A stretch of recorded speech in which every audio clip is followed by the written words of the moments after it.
Hello everyone, my name is Sumitra Swai. I welcome you back to the UNC digital classes. We are studying the capital structure and today we are going to discuss about the theories of capital structure. There are normally 4 theories how to calculate the capital structure. So the first is your net income approach. Next is your net operating income approach.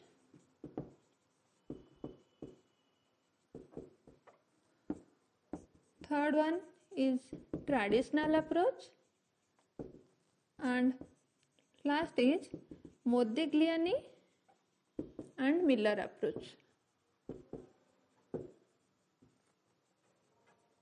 which is normally called as your approach. So we will study first that what is your net income approach and net operating income approach. We will only discuss these two theories today, and in next class we will study these two extra theories. So first, to understand that what is net income and net operating income, we have to first calculate that what is our sales volume or sales value. This is suppose your sales value. First we have to deduct our variable cost. Variable cost means or variable expenses we can say.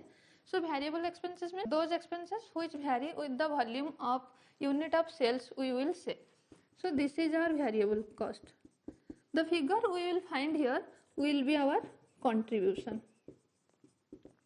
From here we have to less the fixed expenses, and here what we will get, that will be our net operating income, or we can simply say that it is our EBIT. Next, first you will deduct interest, and after that it is your EBT, and you have to pay tax, then preference dividend. But in all this theory or all these approaches, we have some assumption to consider.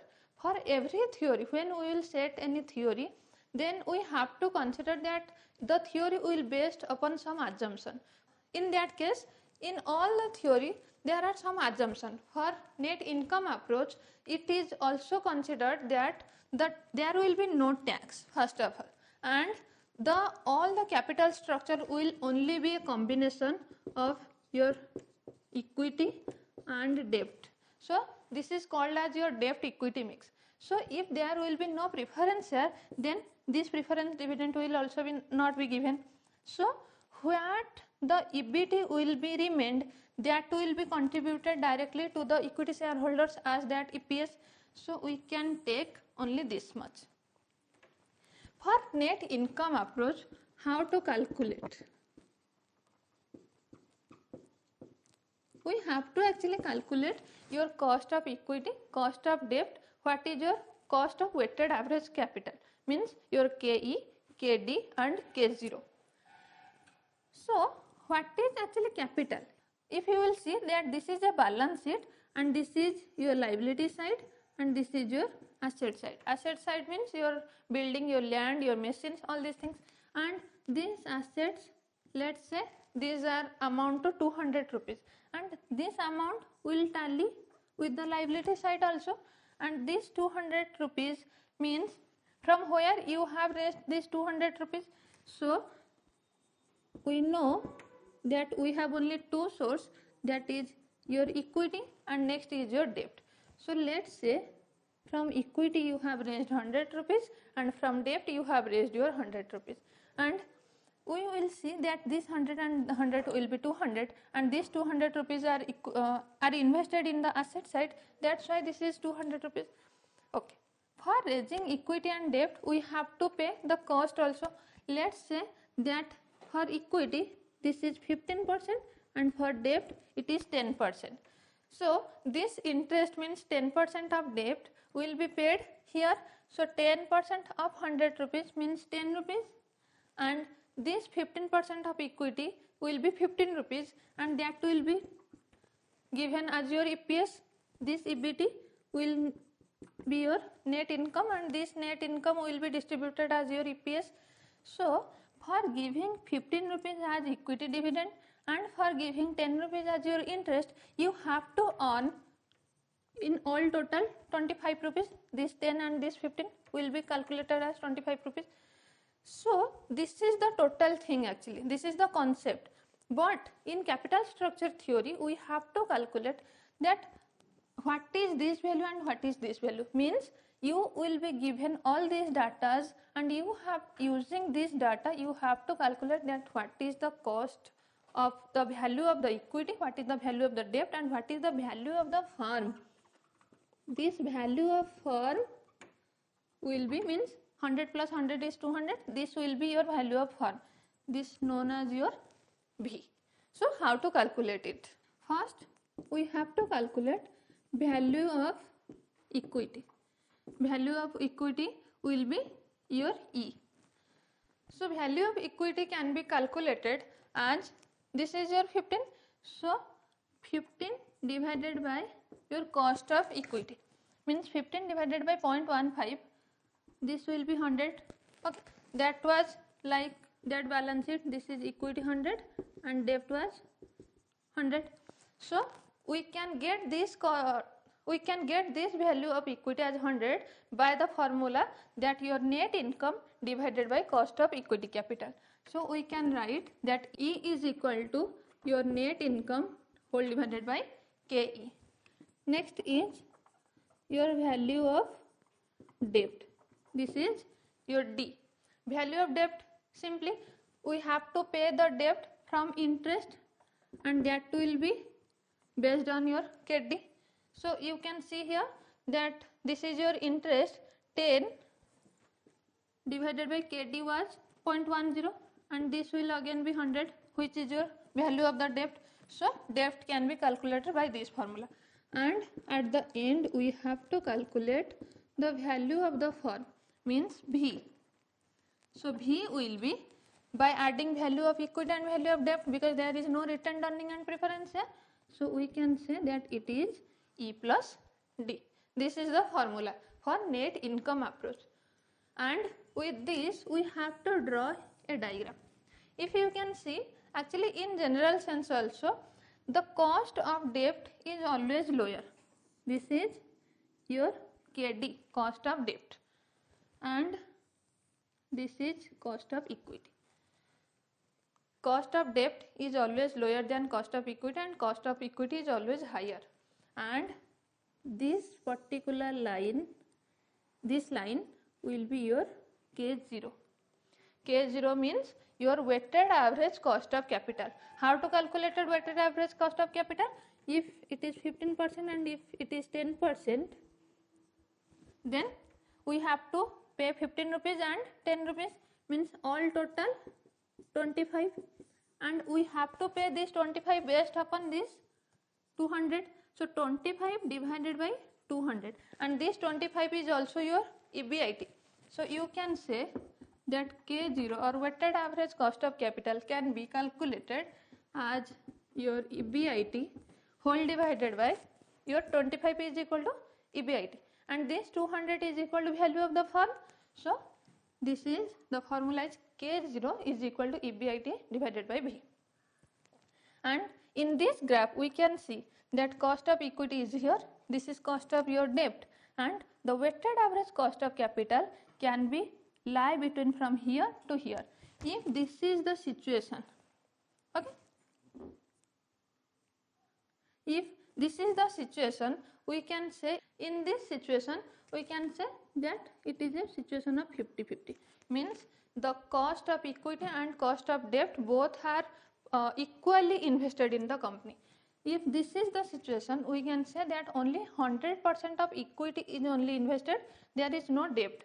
But we can't say that this situation will ever exist actually, because it cannot be possible to start any organization without any equity capital.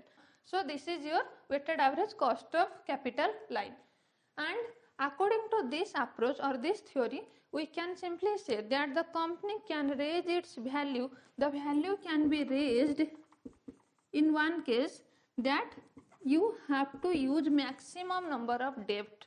If the debt will be increased, then the cost of debt will be utilized, and at the end you can get more number of EPS, what the shareholders actually want, the wealth maximization.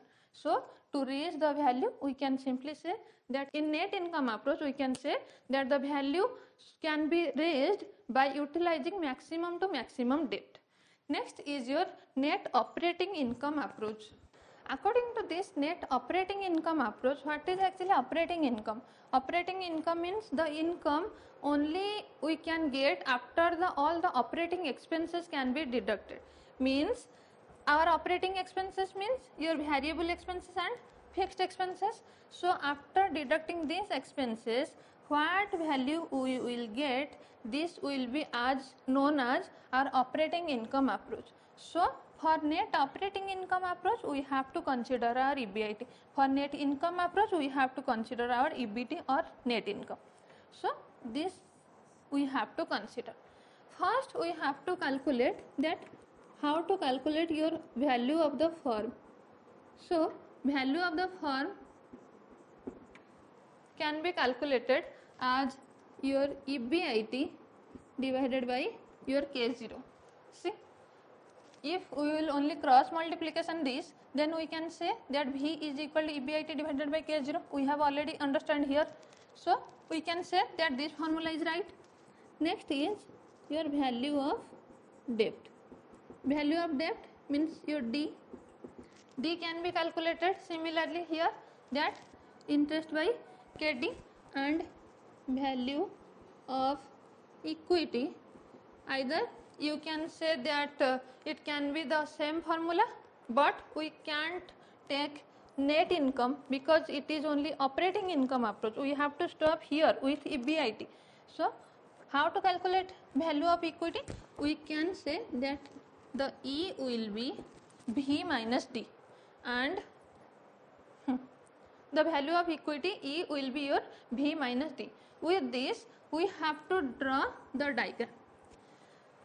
What this approach actually saying? This approach is also based upon those assumptions that there will be no tax.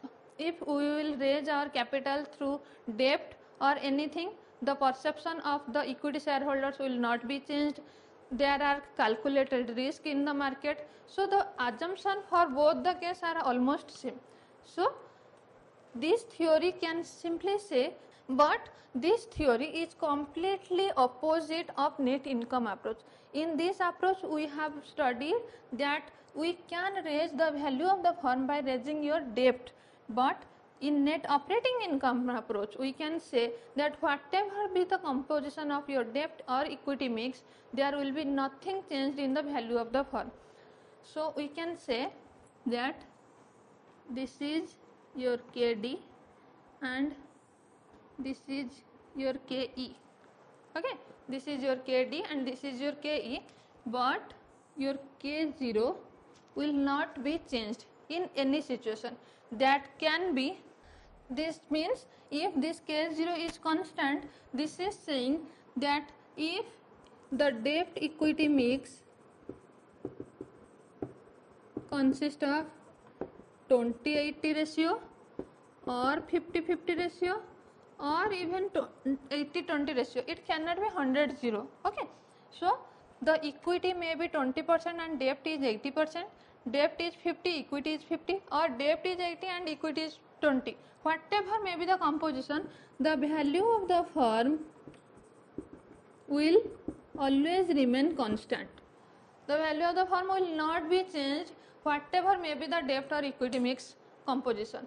So these are two types of theories of your capital structure. There are also two other theories, that is your traditional approach and Modigliani and Miller approach. We will discuss it in the next class. There are some problems relating to this chapter, these theories.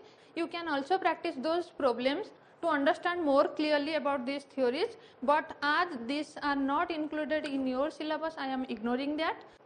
And you can write all the assumption based on your net income approach and your net operating income approach. As I have already told you that in the net income approach, the first thing is the cost of debt is less than your cost of equity. As you have already seen that KD will be in lower and KE will always be in upper position. Second is there is no tax, because when this theory or approaches are built up, they at that time they just ignore the point. But in today's world we can't say that we have to ignore these things, but to take this assumption or this theory, we have to consider these assumptions also. Next is that the risk perception of investor is not changed by the use of debt. Means the shareholders, means the equity shareholders of the company will never change their mindset that if there will be maximum debt, our EPS will our EPS is in danger, or we should not invest in that company, or like that. Their perception will not be changed. So according to those situation or those perceptions, only these theories can be built up. So we cannot ignore these assumptions and we can apply these theories. Okay. And in net operating income approach also, these are the same thing, that the market capitalization value of the firm as a whole, means the value of the firm will be the combination of both debt and equity, as we have already written that V will be your D plus E. Okay, here. And next is the business risk will always remain constant instead of whatever the debt or equity composition, and the third is there is no corporate tax. So this is for today's class. I hope that this video will help you to understand that what is the theories of capital structure. So go through the video, and if you have any doubt you can write in the comment box, I will answer there. Thank you for watching.